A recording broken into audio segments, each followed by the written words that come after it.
Hi, I'm Annika, and welcome back to week 5 of the Puppy Raising Chronicles. This is a week in retrospect for my service dog in training puppy that I'm raising currently, Merlin, who you will likely see moving around while I'm filming this. I suspect this couch is going to fight with us the whole time. This past week has looked a little different. Being chronically ill, being sick can look a little different each time. For me, it tends to be that I get pretty sick and I'm down for a pretty long period and don't have the same energy I normally would.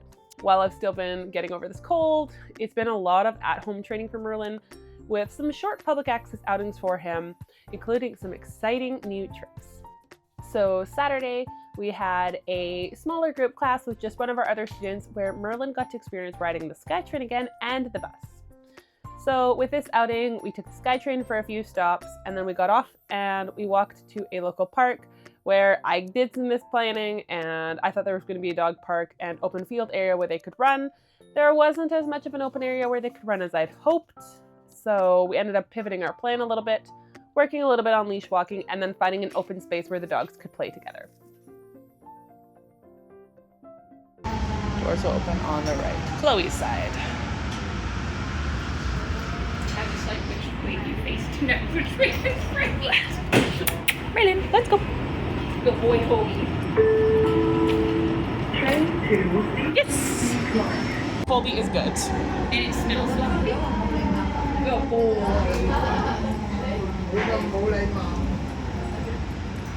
Good boy. Yes. So many exciting things. Yes. Boy. Good boys. Feather. Yes. Merlin and his classmate Colby had a great time running around and playing together, and then we took the bus back to our vehicles and both dogs did awesome. This was a smaller bus than we've normally ridden, so the entryway was a little narrow.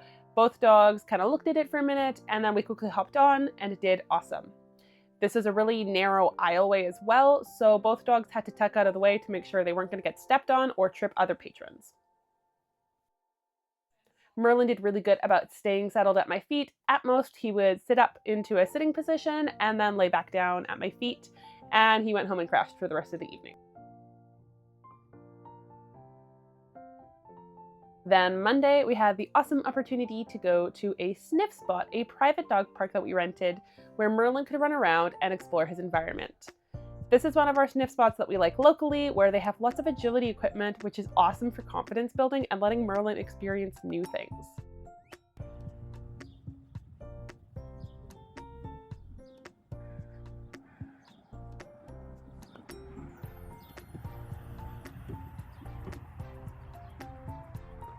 Yay! We found all kinds of things from a tunnel to an A-frame to even a platform where he could hop up and stand on there.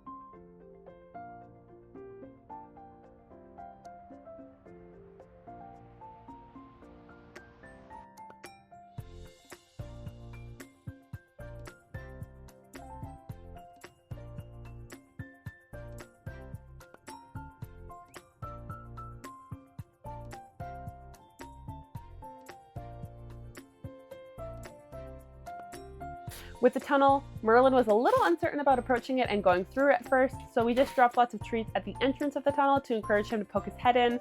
It was really dark, as you can see in the videos, so he was not quite sure about going all the way through. But we just gave him lots of time to look around, check it out, walk in a little bit, and then walk out. And then at the other side, he would get treats from my partner and eventually made it through the tunnel. Yay!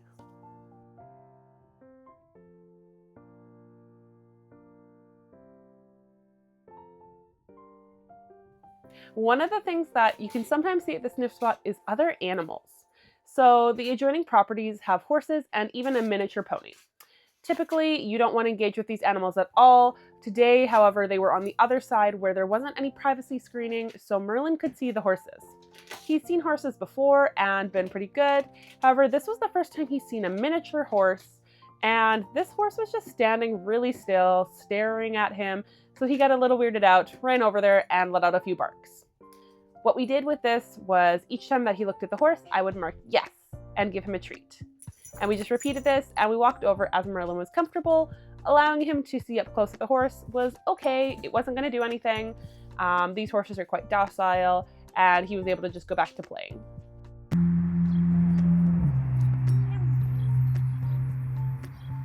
This day, Merlin came with me to work, and afterwards we went home to work on our heel work with the balancing bull again.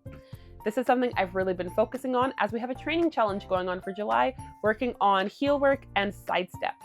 And this is where heel work with a pivoting bull can be really helpful. Along with his heel work, one of the other activities I've been introducing this past week is automatic leave it skills. So this is where Merlin can look at something on the floor, whether it's food or a non-food item like shoes or a jacket or maybe some garbage, and he can make the decision to continue moving. This is a super important skill for service dogs because leave it training relies on you scanning the environment and looking around you. What are some things I need to tell my dog to leave it? Whereas an automatic leave it like this, Merlin can process, there's some trash on the ground. Okay, and keep moving without me giving him any input. I start this with Merlin completely off leash in a small fenced off area in my kitchen. I drop a few pieces of kibble at a time and reward him with yes, and tell him to find it when I toss a high value treat away from this food item. This is rewarding him for moving away while he's looking at the food item. So he looks at it, awesome. Yes, captures what I want, him looking at it, and I toss the food away to get him moving away from it. Because then once he's eaten the food that he's allowed to have over on the other side, he turns around and he looks at the food again, and the chain continues. I was able to work up to dropping 1 whole cup of kibble on the ground. It's a kibble he's not had before from my other dogs, and Merlin is not the most kibble motivated, so this was a good low value option to start with. I did. Wednesday, again, we did a little more heel work and pivoting with the bowl in my house. Just again, keeping it super low key and letting Merlin practice some fun skills of hind end awareness. This week, we made a lot of progress with our hind end awareness and pivoting with the bowl. He was still sometimes hopping off, and then he would come back when I would cue oops and let him know this wasn't quite the right decision.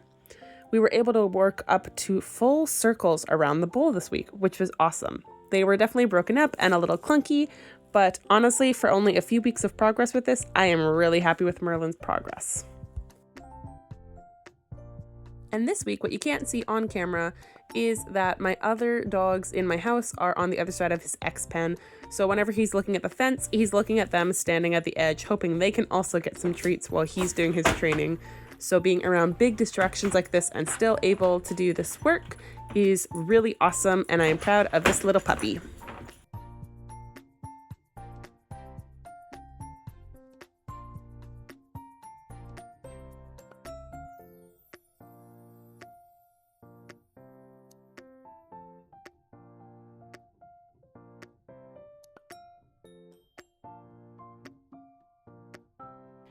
Thursday, I included a little bonus of one of the activities Merlin learned at Teen Manners class. We were working on Leave It this week, where his instructors presented all kinds of tempting and interesting items. This was some trash that smelled like food, there were some snuffle mats, and lots of toys. And Merlin did awesome at this, where he would just look at the items, I would tell him leave it, and he would continue walking just like we've been practicing at home.